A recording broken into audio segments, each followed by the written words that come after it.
Baik, kita mulai. Bismillahirrahmanirrahim. Assalamualaikum warahmatullahi wabarakatuh. Alhamdulillah. Nahmaduhu wa nasta'inuhu wa nastaghfiruh. Sallallahu ala nabiyina Muhammad wa ala alihi wa sahbihi ajmain. Amma ba'd. Rekan sekalian, alhamdulillah sore ini kita bertemu lagi dalam uh, sesi kuliah. Untuk tema ini, insya Allah 3 kali pertemuan ya, 3 kali sesi. Untuk sesi pertama ini dengan bab setiap napas penduduk rohani di tanah Ujalah menjadi pahala. Setiap napas, tarik napas itu adalah pahala. Dan ini kita akan bicara dari 2 sisi, kitabiah dan ilmiah. Untuk sesi pertama ini, saya bersifat umum. Dalilnya pun dalil umum. Dan hujahnya hujah umum. Tapi nanti besok lusa kita akan masuk ke hujah-hujah yang sangat spesifik terkait dengan judul kuliah saat ini ya. Baik. Pertama, teman-teman sekalian, saya ingin bicara dulu secara umum. Kita tahu, sama-sama tahu bahwa napas adalah tanda eksistensi amal yang berlanjut. Kalau tidak ada napas, kita bisa beramal nggak? Tidak bisa beramal. Maka napas adalah eksistensi. Oke. Dalam psikologi spiritual Islam, tazkiyatun nafs, atau dalam ilmu tasawuf juga boleh ya. Napas manusia adalah indikasi kehidupan dan kehidupan adalah wadah amal. Jadi memang jelas napas itu merupakan modal dasar untuk beramal. Bahkan teman-teman akan kaget.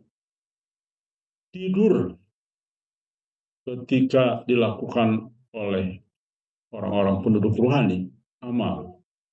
Nanti kita jelaskan ya semuanya. Dalam 3 kali pertemuan nanti. Kita teruskan. Maka selama seorang hidup di atas niat kebaikan dan kesabaran dalam jalan Allah, maka setiap detik kehidupannya bernilai pahala, termasuk napas-napasnya. Begitu ya. Maka sering-sering napas. Dipercepatnya napas. Gitu ya. Supaya terus pahalanya tambah banyak.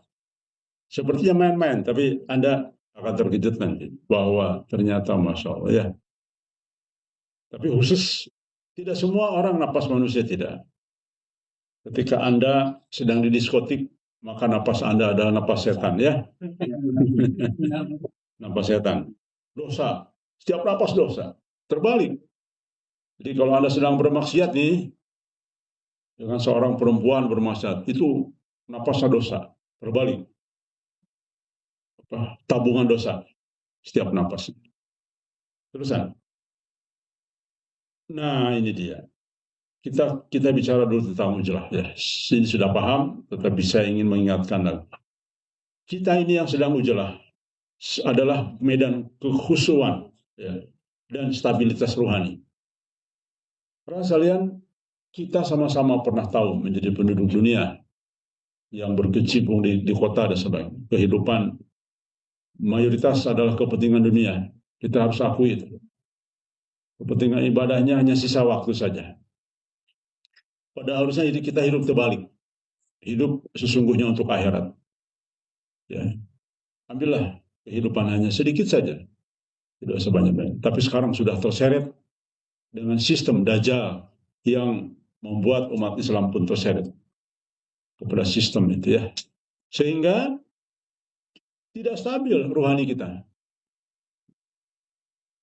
Kita akui, saya pun mengakui bahwa hampir jarang-jarang sholat berjamaah di masjid.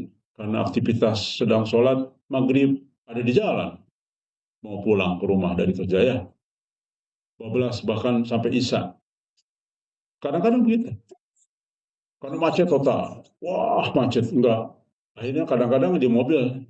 Itu pun kalau inget ya tayamum misalnya.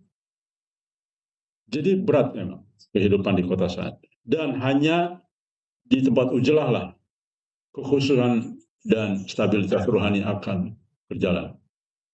Rasa kalian, dari sisi psikologis lingkungan, tanah ujlah adalah zona tenang yang menurunkan paparan stres, dosa sosial, dan distraksi duniawi. Tahu arti distraksi? Jadi tidak fokus. Ya. Artinya dunia ini tidak jelas fokusnya. Sekalian, penelitian modern menunjukkan bahwa kehidupan kontemplatif, yaitu merenung secara mendalam, menyelami makna, ya berpikir dengan tenang dan fokus. Jadi artinya apa sih inti kehidupan sehari-hari itu dan sebagainya. Ini ternyata meningkatkan kesehatan mental. Saya baru saja dapat video ya, di mana anaknya itu saking kesal ngurus orang tuanya, mungkin sudah, ya mohon maaf ya, mani pun dimandiin, dicebokin dan sebagainya, membuat stres anaknya. Akhirnya diusir anaknya, diusir, ditaruh di jalan begitu aja. Jadi tidak mau lagi ngurus ibunya, padahal masya Allah. Dan ditanya sama wartawan, ya ini kenapa? Ya pokoknya saya ini kalau meninggal nggak apa-apa. Ya udah kami ambil ke panti asuhan, silahkan. Terus kalau meninggal nanti dikabarin, nggak usah, nggak kabarin. Anaknya coba ya, stres. Jadi apalagi sekarang, apalagi nanti sebentar lagi fase krisis berat. Di dalam banyak mubasyirat jelas sekali akan ada fase-fase gelombang-gelombang tsunami yang besar. Akan terjadi bumi meletus yang banyak sesuai dengan BMKG ya, laporan pemerintah. Nah, kalau itu terjadi, maka dalam 3 tahun ke depan ditambah dengan perang dunia ketiga yang sudah semakin meluas, maka kesehatan mental pasti terganggu, ketenangan batin terganggu. Dan demikian juga ketajaman moral, semua menunjang kualitas ibadah dan amal saleh. Maka Nabi mengatakan untuk menyelamatkan agama kita, ujilah, tidak ada lagi cara lain. Baik, kita teruskan. Sehingga aktivitas pasif sekalipun, nah ini dia. Sehingga bagi orang-orang yang sudah ada di tanah ujlah ini, aktivitas pasif pun diam, merenung, bernapas dapat membawa efek ruhani positif yang mendekatkan diri kepada Allah. Tanpa disadari, teman-teman itu tergerus gangguan-gangguan jiwanya. Ya, pelan-pelan menjadi orang yang stabil dalam amal dan ibadah. Di luar bayangkan harus mencari uang, ya, harus buat anak sekolah, harus segala macam. Di sini nggak ada yang cari uang. Tapi semua seger-seger badannya ya, sehat-sehat, gitu ya. Nggak ada yang menjadi kurus, dan sebagainya. Jadi artinya, karena yang paling dominan di dalam kehidupan kita adalah psikologis. Jadi nanti kita jelaskan kenapa dia merenung, bernapas itu justru membawa sesuatu yang efek yang baik kepada kita ya. Nanti di seri kedua ketiga nanti. Niat. Nah, poin ketiga, niat kunci transformasi napas menjadi pahala. Karena kalian, seperti tadi saya katakan, saya sadar napas saya adalah maksiat, napas saya adalah dosa.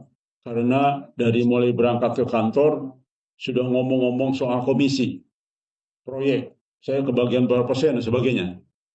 Itu ketika kita bicara komisi yang sesungguhnya diharamkan, maka itu adalah dosa. Napasnya dosa terus. Dalam Islam, amal tergantung niat. Maka ketika seseorang tinggal di tanah Ujalah dengan niat menjaga agama, menghindari fitnah, dan menanti janji Allah. Sekarang sekalian, ingat ya, di dalam surat apa? Ashabul Kahfi ya, ayat 13. Allah janji, ya. Oh, Al-Kahfi ya, surat Al-Kahfi. Allah janji, kalau kalian sudah melakukan Ujalah, maka Allah berikan karunia lebih, berikan informasi lebih, berikan segala macam lah, ya, petunjuk lebih, semua lebih. Dan ternyata betul. Salah satu petunjuk yang kita terima, banyak petunjuk yang kita terima setelah kita Ujalah adalah banyak mimpi, dan Allah berjanji pada saatnya kita akan menjadi bagian dari kemenangan Islam ke depan. Ya. Kita bersabar ini nunggu janji Allah dalam untuk mubasyirat. Oke, kita terusan. Maka jika kita berujilah dengan niat ini kan sesuai dengan hadis ya, menjaga agama, karena Nabi mengatakan ujilah untuk menyelamatkan agamamu. Kemudian ujilah untuk menghindari fitnah dan sebagainya. Ketika niat ini sesuai hadis, tentu maka seluruh aktivitas waktunya, bahkan napasnya berubah menjadi ibadah, karena termasuk dalam konteks murabatah, menjaga dalam perjuangan iman. Jelas ya. Nanti sekali lagi ini dalil umum ya, dalil umum. Teman-teman saya sajikan dari dalil khusus nanti di seri kedua ketiganya. Baik. Ini baru ini. Kemudian ini kita baru bab apa tadi? Bab penjelasan umum ya, penjelasan. Belum sampai ke dalil umum pun belum. Mari kita hitung secara ilmiah jumlah napas seseorang selama 24 jam setiap hari. Pernah ada yang hitung nggak? Belum. Sekarang ketahuan. Ketahuan nih sekarang. Berdasarkan penelitian ilmiah dalam bidang fisiologi dan biologi manusia, saya ambil beberapa penelitian ya. Rata-rata manusia dewasa bernapas sekitar 12 hingga 20 kali per menit saat istirahat. Sangat diam gini, teman-teman diam, istirahat. Itu 12 sampai 20 kali per menit. Ini orang kesehatan kayaknya tahu nih. Novi kayaknya tahu nih, ya, karena suka mengukur detak jantung ya. Berapa per menit detak jantungnya. Walaupun detak jantung tidak paralel dengan napas. Untuk menghitung selama 24 jam, kita ambil rata-rata moderat lah. Jangan 12 atau 20. Kita ambil 16 kali lah, ya, moderat ini. Kan ada napasnya yang banyak, ada yang sedikit. Makin tua, makin sedikit napasnya. Ya. Kayaknya Mas Wada napas pahalanya udah berkurang gitu. Jadi harus banyak bekerja, Mas Wada. Mas Wada ada? Oh, nggak ada.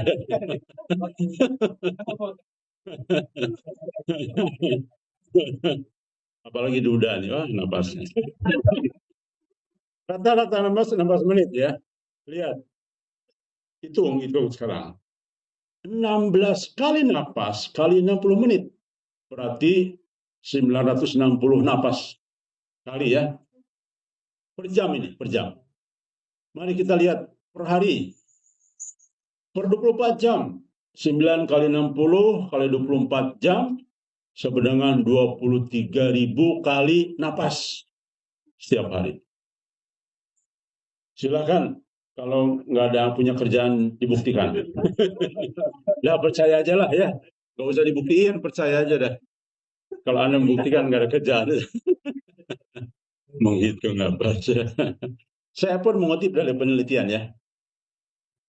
Baik.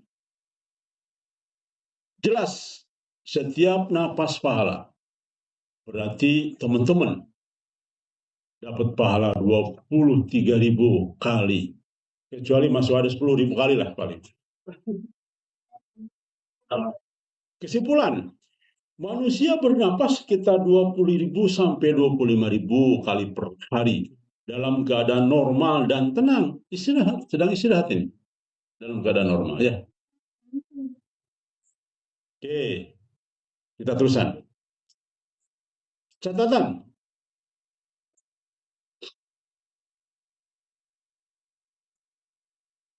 Kita tahu saat tidur laju napas melambat sekitar 12-14 per menit. Jadi penelitian. Jadi semua ini penelitian ya. Bukan kata saya, kata lembaga-lembaga penelitian. Saya ambil satu lembaga penelitian dan hasil ini. Kemudian saat beraktivitas atau stres, laju napas bisa meningkat sehingga 30 kali 40 per menit. Nah, jadi bagi suami istri sering-sering lah olahraga biar sering detiknya ya. Lari pagi boleh di sini ya tempat tujuan. Tapi kalau lari pagi di tempat-tempat lari umum yang banyak maksiat ya jadi maksiat napasnya. Banyak gadis-gadis yang pakai rok pendek olahraganya ya, celana pendek itu maksiat sudah ya. Faktor seperti usia, kebugaran dan penyakit meditasi juga mempengaruhi napas jumlah. Betul kan? Bukan kata saya Mas Wada. Ini kata ilmiah. Jadi Mas Wada yang sudah sepuh-sepuh menyadarilah. Sehingga perbanyaklah kegiatan ya. Gitu. Jadi pahalanya berkurang nih. Implikasi rohani apa? Oke, kita perhatikan. Jika setiap napas dalam keadaan uzlah dilandasi niat menjaga iman, yang tadi ya, ingin menghindari fitnah, ingin menghindari fitnah dajjal, ingin menyelamatkan agama kita, niatnya sudah berangkat ke sini tuh bagus niatnya. Maka dalam keadaan diam pun 23.000 pahala setiap hari bisa tercapai hanya tidak bisa tercapai hanya dari bernapas saja dalam diam. Paham teman-teman nggak? Dari niat saja, niat ke sini mau jelah, diam saja. Sudah dapat tuh, masya Allah. Masa sih benar, nanti kita lihat. Teman-teman seri kedua ketiga nanti terkejut. Banyak hujah dalil yang kadang-kadang kita lewati. Ya. Jadi memang makanya kenapa? Oh ini salah huruf ya. Salah nulis saya. Kegiatan. Oke. Tidak perlu kegiatan apa-apa. Jadi bayangkan kita datang ke sini ingin dekat dengan Allah, udah niatnya begitu, maka diam saja teman-teman, nggak usah sholat, nggak usah ngapa-ngapain. Pahala terus. Makanya orang-orang non-muslim, wah orang Islam itu berat, harus sholat, harus masuk surga, harus sholat. Tapi jangan lupa, orang Islam itu napasnya saja ketika ada dalam posisi baik, pahala tuh. Anda tidak dapat pahala. Jadi beda. Memang kita ini banyak hitung-hitungan masalah dosa, pahala. Tapi jangan lupa, pahalanya itu dihitung. Tapi dengan catatan tadi, dalam keadaan baik, ya, pikiran, niat, dan sebagainya. Dari sisi umum, kitabiah. Ya. Ini umum dulu. Saya ambil mengutip beberapa dalil yang ada hubungan dengan konteks umum saja. Hadis umum tentang napas ahli ibadah dan mujahid. Napas orang sakit karena jihad dinilai sebagai tasbih. Rasulullah bersabda, barang siapa yang terluka di jalan Allah, maka luka itu akan datang pada hari kiamat dalam keadaan darah mengalir. Warnanya warna darah, aromanya aroma misk. yaitu hadis riwayat Bukhari dan Muslim. Jadi teman-teman, di sini nih lagi nyangkul, kena kaki. Masya Allah. Tuh lihat pahalanya. Maka makin banyak luka.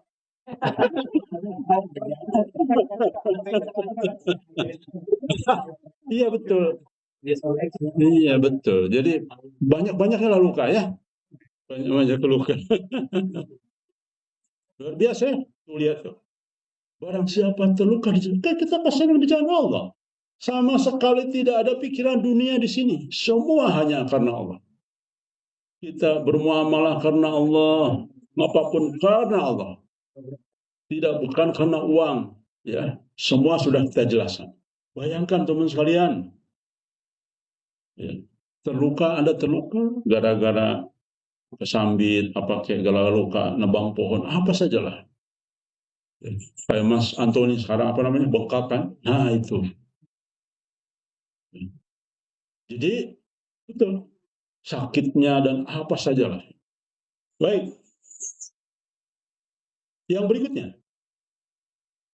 hadis tentang orang yang menunggu waktu sholat. Nih Rasulullah bersabda, seseorang yang duduk menunggu sholat dianggap dalam keadaan sholat selama ia tidak membatalkan. Makanya betul ada hadis lain kan? Siapa yang duluan ke masjid pahalanya lebih. Iya, itu konsep tambahan hadisnya ya. Tuh. Jadi teman-teman menunggu orang sholat silahkan. Lebih cepat azan, lebih buru-buru. Yang terakhir pahalanya paling sedikit. Tentu dibandingkan dengan orang. Tapi tentu beda ya. Artinya teman-teman terlambat kenapa? Sedang menolong orang yang sakit itu beda lagi. Justru dengan menolong orang sakit jauh lebih pahala daripada orang yang sholat lebih cepat. Kenapa? Menolong itu muamalah itu lebih tinggi nilainya. Kita sudah pernah paham, pernah tahu. Jadi rekan sekalian, artinya keberadaan pasif dengan niat dan kesabaran dalam jalan Allah sudah dianggap ibadah. Tuh. Jadi bagi teman-teman yang nungguin setengah jam teman-teman ya, pahala udah. Apalagi sampai baca Quran atau baca double lagi. Diam saja. Sudah berpahala. Jelas ya? Kita kesan. Dari Quran, kesabaran di jalan Allah diberi ganjaran tidak terputus. Ini jelas, sesungguhnya orang-orang yang sabar akan diberikan pahala mereka tanpa batas. Dalam Az-Zumar ayat 10 ya. Ujlah, nah ini dia. Ujlah adalah bentuk sabar besar. Di sini itu kesabarannya harus besar. Kalau kesabarannya kecil, pasti lewat. Bayangkan, contohlah, kita ini sudah besar-besar di sini. Sudah setengah-setengah tua semua. Sudah punya karakter masing-masing. Bersatu di sini. Bersabar dengan sifat orang yang berbeda dengan kita. Bersabar dengan kepribadian yang datang ke sini masih belum memahami di sini. Sabar kan? Bersabar terus mendidik anak-anak kita ya. Makanya cocok nih Ustaz Abu Kasa jadi mudir karena harus sabar memang ya. Jadi ujlah itu memang tempat bersabar. Sabar atas fitnah dunia, sabar menjaga iman, sabar menanti janji Allah. Tuh. Rasanya janji Allah katanya sekitar 2 tahun lagi ya, tahun depan begini. Rasanya kok lama sekali. Itu adalah kesabaran. Maka setiap waktu termasuk napas masuk dalam janji pahala. Ya, bighairi hisab. Kemudian yang ketiga, konsep ribat, menjaga iman di tempat rawan dan seni. Rasulullah bersabda, menjaga suatu malam di perbatasan dalam ribat lebih baik daripada dunia dan seisinya. Oh ya, ini keimanan kita ini diuji sekali. Sementara kita kadang-kadang masih banyak, kita tidak lepas dari keinginan dunia ya. Kita tidak lepas dari godaan terus-menerus dan sebagainya. Salah satunya contoh di handphone. Saya tahu nih, ketika seseorang lebih banyak menggunakan handphone, maka pada umumnya punya jiwa mental yang eh, bisa berbeda dengan pada umumnya, karena mungkin dari pengaruh-pengaruh pemikiran-pemikiran. Nah, ini ya, teman sekalian, bahkan Rasulullah menyampaikan bahwa menjaga satu malam di perbatasan dalam ribat lebih daripada dunia dan isinya. Baik, kita terusan. Tanah Ujlah dalam konteks akhir zaman berfungsi sebagai benteng keimanan, di mana para penghuninya adalah asing dan terasing yang menjaga kebenaran saat mayoritas sudah jauh dari Islam yang sesungguhnya. Itu ya. Ini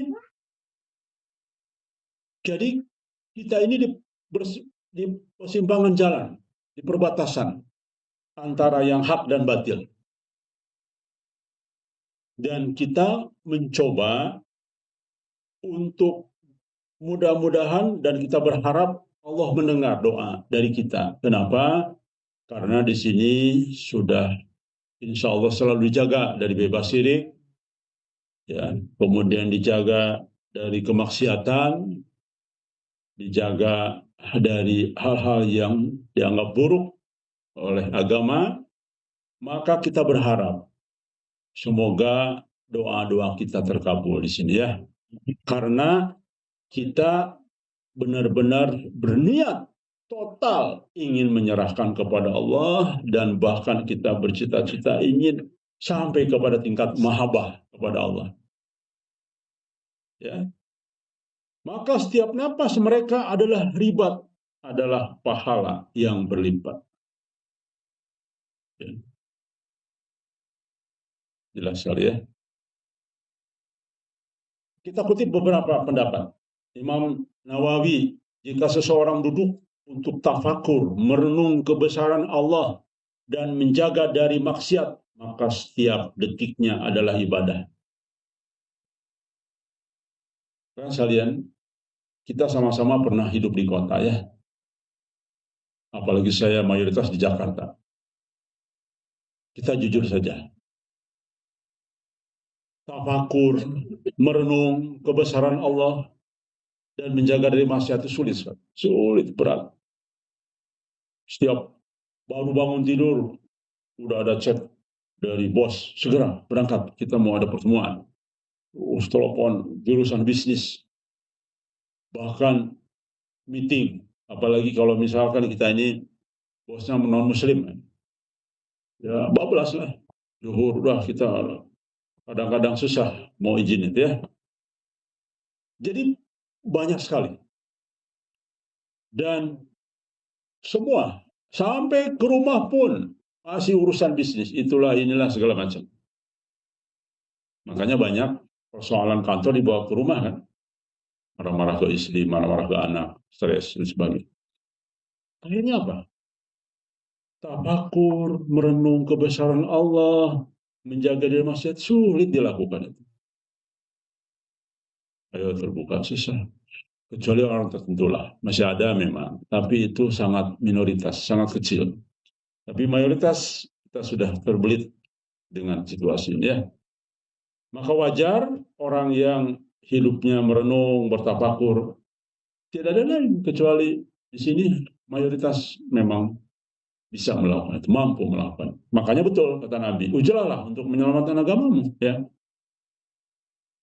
Ibnu Qayyim mengatakan bahwa waktu adalah kehidupan. Maka siapa yang menjaga waktunya untuk Allah, setiap denyut jantungnya adalah pahala. Waktu bagi tempat ujilah apa?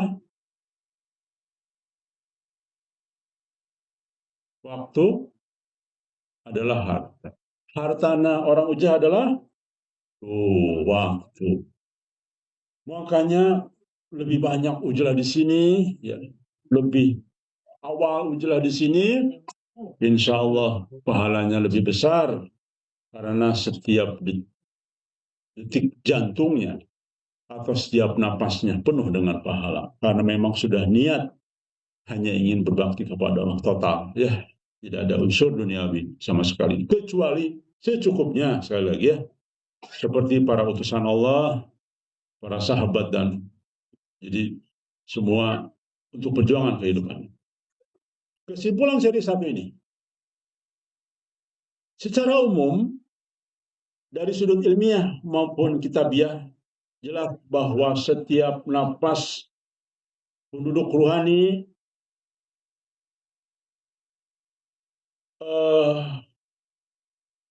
yang hidup di tanah Ujlah, bila diniatkan untuk menjaga agama, menjauh dari fitnah, dan menanti kemenangan Allah dengan sabar adalah ibadah. Napas mereka adalah pahala. Jelas.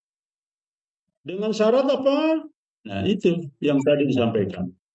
Dilandasi niat menjaga agama, tidak berpaling dari tanggung jawab ruhani, menjaga waktu zikir, tafakur, dan kesabaran dalam jalan Allah. Jadi, jika teman-teman sama satu frekuensi di sini, dilandasi dengan poin-poin ini, maka insya Allah setiap pahala, setiap napas adalah pahala. Tadi berapa? 20.000 pahala kita kumpulkan hanya dari napas saja. Sudah di sini mau diam saja, tafakur, napas. Apalagi plus bermuamalah. Beda lagi teman-teman sekalian, ya. Nanti di seri kedua ya kita kaji lebih mendalam. Jadi pahala bermuamalah beda lagi. Pahala saling menolong, niatkan hanya untuk ibadah, kita gotong royong setiap hari. Bayangkan konsep gotong royong saja teman-teman sekalian dalam Islam itu dahsyat itu. Dalam Islam kita hanya seminggu sekali saja gotong royong membersihkan tempat kotor di depan masyarakat, Masya Allah pahalanya besar. Apalagi kita setiap hari gotong royong. Ya, betul tidak? Gotong royong setiap hari. Nggak ada untuk niat duniawi. Semua gotong royong. Bayangkan, setiap hari gotong royong loh. Masya Allah, ke kebun akan janji Allah. Sesuai dengan mubasyirat yang kami terima. Kami tidak ingin beli mobil, kami tidak ingin beli motor, kami tidak ingin apa-apa. Kami di sini hanya ingin mencapai tingkat mahabbah kepada Allah. Itu luar biasa itu niatnya. Masya Allah. Ya, rugi. Orang yang keluar di sini, dari sini keluar, niat keluar, rugi besar. Ya. Sulit kita di luar napasnya, napas pahala. Ya. Karena begitu banyak maksiat. Kita berada di tempat syirik, belum tentu napas pahala. Kita di tempat maksiat, jelas hitungannya adalah. Nanti di seri ketiga, ketika maksiat, itu napasnya dosa loh, terbalik. Ya, baik. Saya kira sekalian, saya rasa cukup ya. Iya, memang pas saya buat di seri pertama ini adalah demikian. Jelas ini adalah kaidah umum dulu. Ini dalil umum.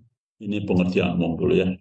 Insya Allah kita berlanjut di seri kedua, ketiga, lebih khusus lagi. Dengan dalil-dalil lebih menjurus. Dan nanti teman-teman akan paham bahwa napas orang penduduk Bukit Lebah dengan napas orang yang ada di kota berbeda. Hitungannya, berbeda hasilnya. Insya Allah, semoga kita istiqomah di jalan Allah. Semoga kita terus bernapas di tempat Ujlah, karena napas diam saja bagi tempat Ujlah, karena sudah ada niat yang baik di sini, maka pahala terus mengalir. Maka wajar kan? Satu hal, akhirnya cocok dengan mimpi Muhammad Qasim. Bahwa para pembantu utama Al-Mahdi itu adalah Ashabul Kahfi dan itu nanti masuk surganya bersamaan dampingan dengan para sahabat. Jadi wajar, masuk akal kan jadinya ya. Dengan ini poin masuk akal. Apalagi nanti kita berjuang di lapangan untuk kepentingan umat yang lebih besar. Kalau sekarang kita kan hanya masuk, sekarang posisinya kita sedang membersihkan diri dan hanya bisa berdoa untuk umat. Kan sekarang itu kita. Sekarang ini kita tahapnya adalah membersihkan diri supaya kita sampai tingkat mahabbah kepada Allah. Itu saja. Dan hanya berdoa. Tapi nanti janji Allah turun, kita berjuang di lapangan. Masya Allah. Dengan niat tetap kita ingin pahala akhirat saja. Kita lebih memilih pahala akhirat daripada dunia. Maka bisa dibayangkan oleh teman-teman. Maka wajarlah Mubasyirat mengatakan Ashabul Kahfi itu adalah pembantu Al-Mahdi yang sesungguhnya dan mereka akan masuk surganya berdampingan dengan para sahabat Nabi. Allahu Akbar ya, luar biasa. Baik, demikian terima kasih. Assalamualaikum warahmatullahi wabarakatuh.